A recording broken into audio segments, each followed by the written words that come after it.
नमस्कार. नमस्कार भाऊ. आपल्या कार्यालयाच्या बाहेर आज ब्लूमिंगडेल इथल्या जी शाळा आहे तिथली जी पाल्य किंवा पालक यांचं आंदोलन सुरू आहे. काय नक्की विषय काय आहे? बाहेर जे ब्लूमिंगडेलचे पालक आणि विद्यार्थी आहेत त्यांची मागणी अशी आहे की बाबा आम्हाला ज्या शाळेमध्ये आम्ही आता सद्यस्थिती शिकतोय त्या शाळेमध्ये आम्हाला प्रवेश कंटिन्यू झाले पाहिजेत 25% म्हणजे जे राखीव प्रवेश असतात शासनातर्फे ते. आता ती सेल्फ फायनान्स शाळा आहे, खाजगी शाळा आहे, मॅनेजमेंट त्यांचं खाजगी आहे आणि शासनाची तरतूद आहे की अशा शाळांनी 25% प्रवेश हे दिले पाहिजेत विद्यार्थ्यांसाठी शाळांनी. परंतु आता विषय असा आहे की त्यांची पूर्वीची जी शाळा होती ब्लूमिंगडेल ती बंद झालेली आहे. ती वेगळ्या ठिकाणी होती. आता दुसऱ्या ठिकाणी शाळा नव्याने त्यांनी सुरू केलेली आहे. म्हणजे नवीन शाळा आहे, नवीन संस्था, नवीन शाळा. पूर्वीची संस्था वेगळी होती आणि शाळा देखील वेगळी होती. ती बंद झाली आणि नवीन ठिकाणी आली. आता प्रश्न असा निर्माण झालेला आहे की ती बंद शाळा झाल्यामुळे त्या शाळेमध्ये जे काही RTEचे विद्यार्थी प्रवेशित होते या पूर्व काळातले सगळे जे काही असतील ती शाळा बंद झाल्यामुळे ते प्रवेश ऑटोमॅटिक शाळेबरोबरच ते बंद झाले आणि नवीन शाळा जी सुरू झालेली आहे तिथे नवीन शाळा सुरू झाल्यानंतर 3 वर्ष RTEमध्ये प्रवेश आपल्याला म्हणजे नियमानुसार त्या शाळेला देता येत नाहीत. म्हणजे ते पोर्टलवर जातच नाही ऑनलाईनला. त्यामुळे तिथे प्रवेश आता नव्याने त्या RTEमध्ये देता येत नाही. परंतु मुलं इकडे नवीन शाळेमध्ये आलेले आहेत. नवीन शाळेत तर RTE प्रवेश देता येत नाही आणि पालकांची मागणी आहे की आम्हाला तिथेच प्रवेश RTEमध्ये भेटले पाहिजेत. तर नियमानुसार ते शक्य होत नाही. त्यामुळे ते आंदोलन करतायत. किती एका विद्यार्थ्यामागं शासन या शाळांना अनुदान देतं प्रत्येक शैक्षणिक वर्षात? एक 15,000च्या आसपास काहीतरी आहे ते. त्यात विद्यार्थ्याच्या प्रमाणामध्ये ते शासनाकडून भेटत असते त्यांना. म्हणजे प्रति विद्यार्थी 15,000 किंवा कमी जास्त होऊ शकते. थोडंसं आहे पण 15,000च्या आसपास. ही जी शाळा जी आहे ती शाळेमध्ये शाळेने स्वतःहून ऑनलाईन रजिस्ट्रेशन केलं होतं RTEसाठी. हा म्हणजे त्या वर्षी त्यावेळी बरोबर. अचानक शाळेने मनमर्जीने सांगितलं की आम्ही सिलेबस चेंज करतोय, आता आम्ही CBSE करतोय आणि आमची शाळा बंद वेगळी झालेली आहे. म्हणजे नक्की याच्यात झालं काय? म्हणजे शाळा विकली का कुणाला कुणी हे घेतली, हँडओव्हर केली, नक्की झालं काय? नाही, त्यांचं जे आहे की ती बंदच झाली. त्यांनी असं म्हणले की अनपेक्षित कारणामुळे, म्हणजे त्यांचं काय आर्थिक कारण असेल किंवा पटसंख्या अभाव असेल का काय असेल, त्यांनी ते डिटेल दिलं नाही. ती आपण मागणी केलेली आहे. परंतु अनपेक्षित कारणामुळे काही कारणामुळे आमच्या वैयक्तिक आम्ही ती शाळा आम्हाला बंद करावी लागली असं त्यांचं म्हणणं आहे. त्यामुळे ती शाळा बंद झालेली आहे. मग ही शाळा बंद कधी झाली सर? 2024च्या दरम्यान झालेली आहे. आणि आता 2026 आहे. हो. मग ही मुलं कुठं होती? ही नवीन शाळेमध्ये प्रविष्ट झाली सगळी. जी आता त्यांची नवीन शाळा इकडे आहे, ब्लूमिंगडेल म्हणूनच शाळा आहे ती, पण ती आली दुसऱ्या ठिकाणी भरते इकडे येडगावला. त्या ठिकाणी ती नवीन शाळा सुरू झालेली आहे त्यांची. तेच विद्यार्थी इकडे आलेले आहेत सगळे. बरं, मग असं करण्यापूर्वी काय शासनाची अनुमती परमिशन घेतली होती? आता युडाईस तर त्यांचा बंद झालेला आहे त्या काळामध्ये. म्हणजे त्यांनी शासनाशी पत्रव्यवहार केलेला असेल. आता हे जे बंद करणं युडाईस वगैरे हे जिल्हा स्तरावरून तिथे रिपोर्ट करून ते करतात. तर तिथे ती परवानगी पाहिली त्यांची, तर तिथं त्यांनी तो बंद केलेला आहे. नवीन शाळेची परवानगी, नवीन युडाईस पण त्यांना भेटलेला आहे. ती परवानगीची पत्र पण आपण पाहिलेली आहे, त्यांच्याकडून मागवली होती. तर त्याद्वारे त्यांनी ती नवीन शाळा सुरू केलेली आहे. जुन्या ब्लूमिंग शाळेचा युडायस वरिष्ठ पातळीवर बंद केला आणि नवीन शाळेचा चालू केला. मग त्यांना ती युडायस नवीन देताना किंवा हा बंद करताना त्या शाळेमध्ये जे ही RTEची मुलं होती त्यांच्या भवितव्याचा अधिकाऱ्याने काय विचार केला का? तसं काही आहे का त्या आदेशामध्ये? नाही, आदेश म्हणजे आता माझ्याकडे जे रेकॉर्ड आहे अलीकडच्या काळामधला, तर त्याच्यामध्ये तर ते काही पत्रव्यवहार झाले. कदाचित त्यांनी ते जिल्हा प्रशासनाशी पत्रव्यवहार केले असतील त्या संदर्भातले. बरं, म्हणजे वरिष्ठ पातळीवर समजा काही झाले, समजा मी शाळा बंद करतोय, आता शाळा तीच आहे पण दाखवतोय बंद केली, समजा मी दुसरा घेतला, माझी संस्था वेगळी केली असं समजा त्यांनी दाखवलं. पण असं होत असताना त्या RTEचे जे आता जे प्रवेश घेतलेले त्या मुलांच्या भवितव्याचं काय? हे शासनाने त्यांना विचारणा केली तशी काय कागदपत्र आहे का आपल्याकडं किंवा वरिष्ठांकडं? नाही, आता जे आहे, आता आपल्या स्तरावरचा विषय सांगतो, पंचायत समिती स्तरावरचा, की आता आपल्याकडे त्यांनी जे पत्रव्यवहार केलेले आहेत 2-3 पत्र, त्याच्यामध्ये त्यांनी म्हटलेले पण शाळा बंद झालेली आहे 2024ला. त्या काळामध्ये या गोष्टी बंद करताना या गोष्टीचा विचार व्हायला पाहिजे होता आणि ते ॲडमिशन दुसऱ्या शाळांमध्ये शिफ्ट व्हायला पाहिजे होते किंवा शासनाच्या नियमानुसार जी काही प्रोसेस आहे ती व्हायला पाहिजे होती. तर त्या दरम्यान ती झालेली दिसून येत नाही. आता जेव्हा पालकांनी आमच्याकडे तक्रार केली, आमच्या निदर्शनाशी बाब आली, त्यावर आम्ही त्याच्यावर कारवाई सुरू केली. आता मागील आठवड्यामध्ये किंवा त्याच्या अगोदर 2 दिवस काल मी स्वतः जाऊन शाळेमध्ये आलो की असं झालेलं असल्यामुळे आता तुमच्या मुलांचं समायोजन आपल्याला जिथं प्रवेश राखीव पदं आहेत अशा ठिकाणी शाळांमध्ये आपल्याला करायचं आहे.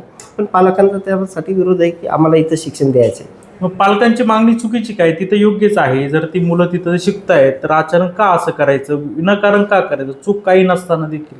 तर संस्थेचं असं म्हणणं आलं की बाबा आम्ही पालकांना त्यावेळेस कळवलं होतं की असं असं शिफ्ट करतोय. तर त्यांना आता संस्थेकडे मी मागवलेले डॉक्युमेंट्स का तुम्ही कळवलं होतं तर त्याचं प्रोसिडिंग किंवा काय असेल ते आम्हाला द्या जुन्या संस्थेकडं. त्याने अजून दिलं नाही. ते आलं की आपल्याला समजेल ना की कळवलं होतं की नाही. पण पालकांची भूमिका आहे की आम्हाला कळवलेलं नाही. बरं, तसं त्यांचे डॉक्युमेंट अजून आले नाही तुमच्याकडे? जुन्या शाळेचे आलेले नाहीत आपले. बरं, मला सांगा का काही डॉक्युमेंट म्हणजे आता पालकांनी सांगितलं की जे आवक जे वही आहे त्याच्यामध्ये काहीतरी फेरबदल करण्यात आला, जुनी पत्र आता मिळालेत किंवा असं दाखवण्यात आलं, हे खरं आहे का? आणि हे असेल तर हे का झालं? नाही, मी वस्तुस्थिती स्वतः पाहिली. रजिस्टर पण इथे समोर मागवलं, पालकांच्या समोर रजिस्टर मागवलं होतं. त्याच्यामध्ये जे क्लर्क मॅडम आहेत आमच्या, त्यांच्याकडनं 2025 लिहायचं तर 2024 झालं होतं. आज जसं की त्याच्यावरचे जावकचे 25 क्रमांक आहेत, खालचे 25 आहेत. ते नजर चुकीने मधला जो क्रमांक आहे तो 25 लिहायचा तर त्यांच्याकडनं 24 झाला होता. ते त्यांनी मान्य केलं.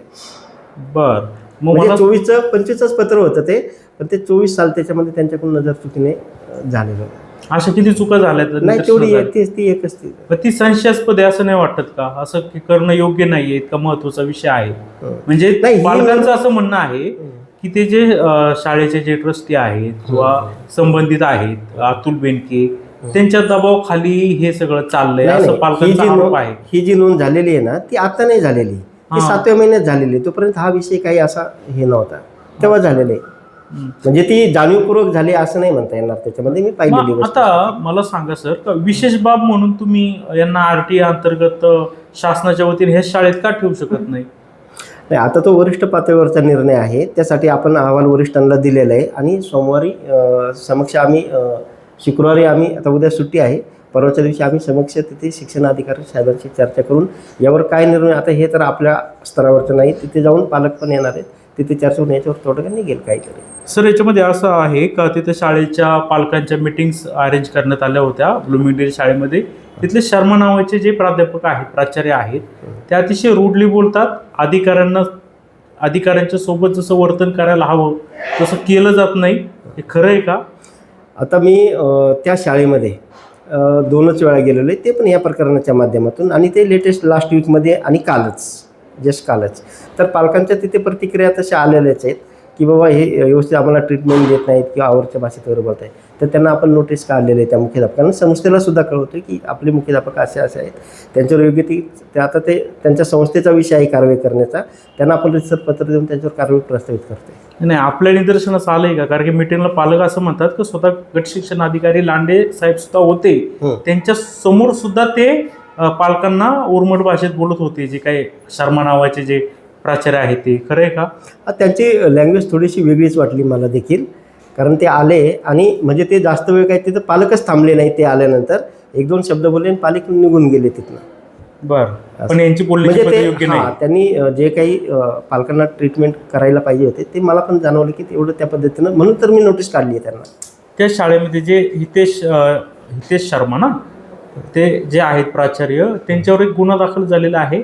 ते पुण्याला एका शैक्षणिक संस्थेमध्ये होते. त्या ठिकाणी एका मुलाला त्यांनी हॅरेसमेंट केलं आणि त्या मुलानं त्यांना घाबरून किंवा दबावपोटी मानसिक त्रास होऊन आत्महत्या केली.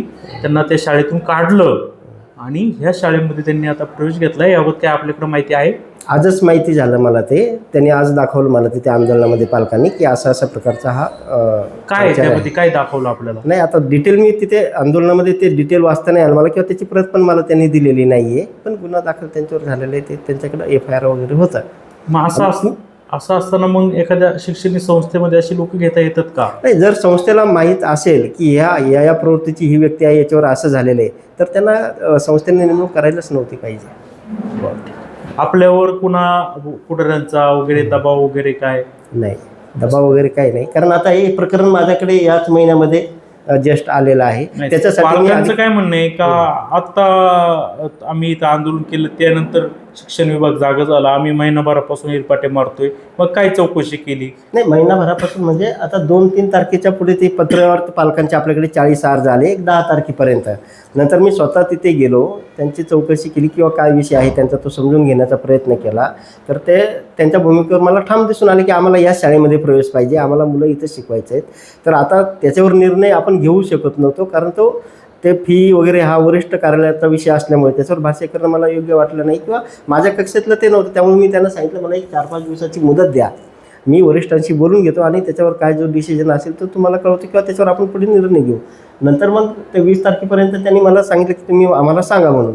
मग दरम्यानच्या काळामध्ये शिक्षण अधिकाऱ्यांशी, आता माझ्याकडे 10वी-12वीची कस्टडी होती, एक्झाम चालू होती, त्यामुळे आमच्या प्रतिनिधींना मी पाठवलं. ते शिक्षण अधिकाऱ्यांशी बोलले, त्यांची चर्चा झाली. शिक्षण अधिकाऱ्यांनी सांगितलं की बंद शाळा जी आहे आणि नवीन जर ही शाळा असेल तर इथं आपल्याला काही तसे ॲडमिशन देता येणार नाहीत शासकीय याच्यामधनं. मग त्यांचं जे म्हणणं आहे ते कालचाच विषय, मग ते 20 तारीख, कालच मी त्यांना ते स्पष्ट सांगितलं की असा असा विषय आहे, आपल्याला समायोजन करावं लागेल मुलांचं. त्या दृष्टीने आम्ही शाळेवर काल गेलो होतो, तिथे चर्चा झाली.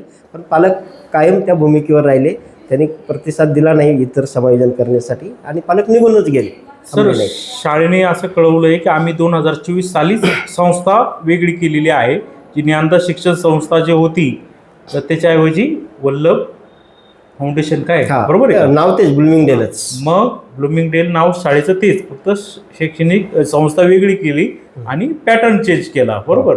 तर मग आता जर आपण त्या शिक्षण संस्थेची कागदपत्र पाहिले तर ते हेडवर ते ज्ञानदा शिक्षण संस्थाच नाव दिसत आहे.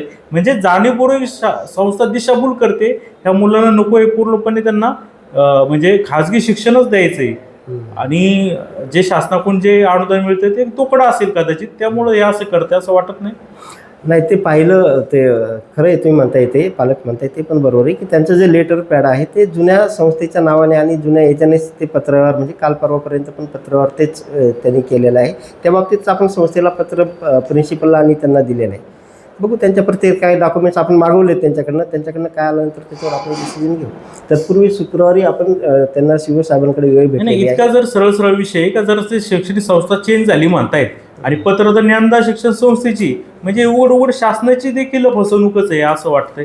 आधीचा UID चेंज करणं, नंतरचं काढणं, त्यानंतर मग संस्थाही चेंज करायला म्हणजे लेटर हेडवरून करायला हवी होती, तसं झालंच नाही त्यात. असं बरोबर आहे तुमचं. आता प्रामुख्याने विषय प्रवेशाचा होता विद्यार्थ्यांच्या, त्यामुळे आम्ही त्याच्यावर जास्त फोकस केला होता. आता सगळे डिटेल डॉक्युमेंट्स आल्यानंतर त्याच्यावर सखोल चौकशी होईलच. धन्यवाद सर. Okay, thank you.